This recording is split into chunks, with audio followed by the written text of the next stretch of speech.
All right, guess what? I'm back. And I just finished up the Stormlight Archive. Forgive the AC noise that you can hear, most likely. It's hot as shit outside tonight, and I am recording this in my bedroom. But yeah, I finished up the Stormlight Archive, Book 1, Way of Kings.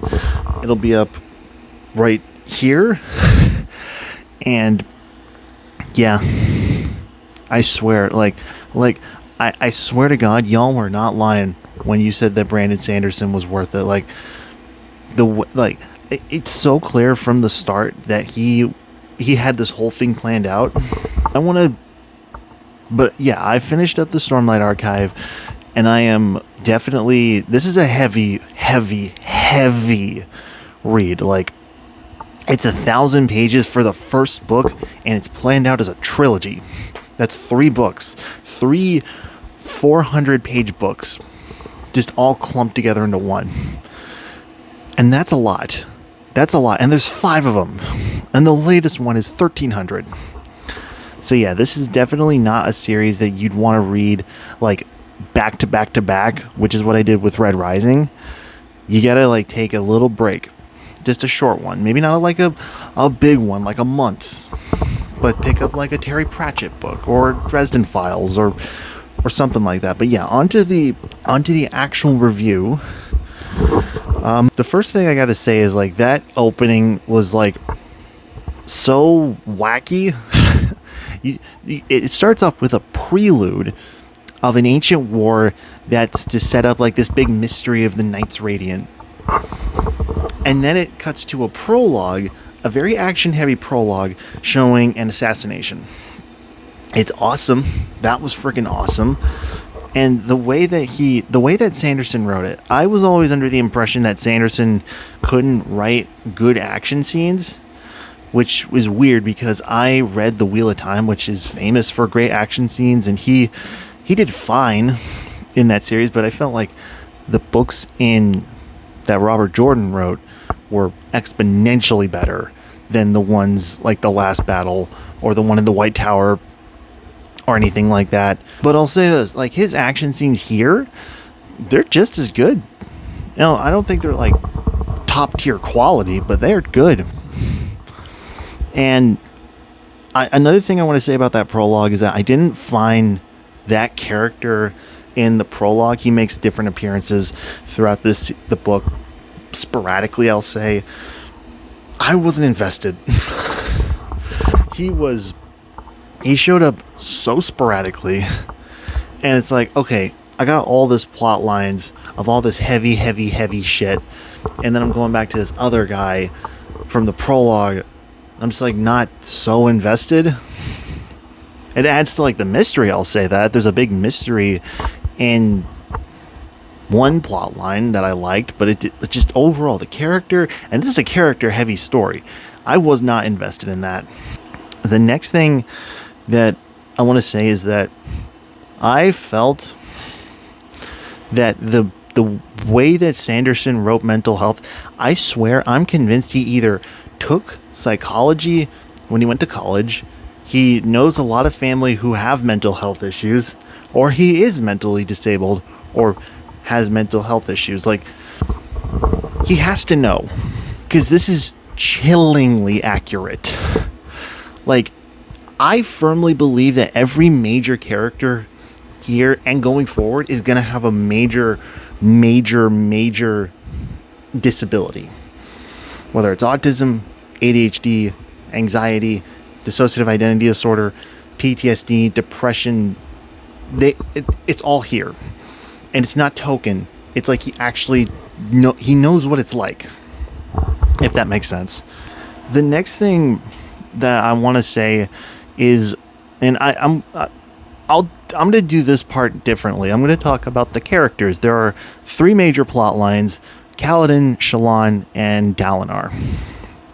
And I want to say this. Everyone told me that Shallan's chapters were boring. You guys were lying. Dalinar's were boring. I did not like Dalinar's chapters in this. Just didn't. They were so slow. It's just a bunch of Alethi politics. And the only, like, major like appeal that just kept me going were those weird visions that he got and like what they meant. And Sadeas and that character, like, but everything else was just so boring. It's like I love political stuff in my novels, but here it's just boring. But the second major plot line that I loved, Shallan's. Like, you guys were lying that Shallan's were boring. She was fan-freaking-tastic. Her plan going in, and I won't spoil, but she's there to rob someone of a lot of money. And everyone kept saying that, oh, she ruined the pacing. Yeah, but the pacing is already slow as shit in the first book. That I feel that there's like this big action set and then you gotta slow down for something else. I loved that. I love pacing breaks every now and then. I didn't mind all of it. But the second thing I want to say about Shallan is I felt like her character is really inconsistent. Like, either she's got social anxiety or dissociative identity disorder, and there's just so many things that she does she's a people pleaser. That's clear right from the start. And yet, it's like there's some things that she doesn't do that just seem out of character for her. So it's a little odd. But, and also I just gotta say, the side characters in this, they're okay. And not just in Shallan's, all of them. Like Yasna, Renarin, Adolin, Teft, Rock, Syl. Like, they're all, I love all of these side characters. There's probably going to be more. It is epic fantasy. There's going to be probably thousands by the time book 10 comes out. So who knows? Another thing I want to say is someone told me that the dialogue wasn't that good in this series. Dialogue's fine. Like, it's not crazy. It's not like Red Rising where every quote you could just quote right off the top of your head. But it's fine. It works. And one thing I want to say about this book, I kind of got sidetracked here, but is the ending. And I have a feeling that every single ending in this series and every single Sanderson ending is going to be like the best thing ever. He wraps up all these plot lines. He wraps up every single like loose thread while still leaving some open for a sequel. And considering how he writes, like, he plans every single thing out. Like, he's insane. Every single thing. He probably planned out a fucking conversation. But yeah, he knows what he's doing, so I believe that I trust him to go from Way of Kings all the way to Wind and Truth. And hell, maybe even book 10 of Stormlight. But yeah, moving on to Kaladin now. I think Kaladin was by far the most well-developed character in this. Like, he goes... And I think the idea of introducing him from another POV, like, and I don't think this is a spoiler, but he's introduced from another character's POV. And I thought, that's cool. This guy is kind of awesome. But then chapter 2 just randomly cuts to like 8 months. And I'm just like, what on earth? We have this badass, and then he's not a badass, and he's really cynical about life. Now, it's just, and by the end, you're like, oh, okay, I understand where this was going. It's all the flashbacks.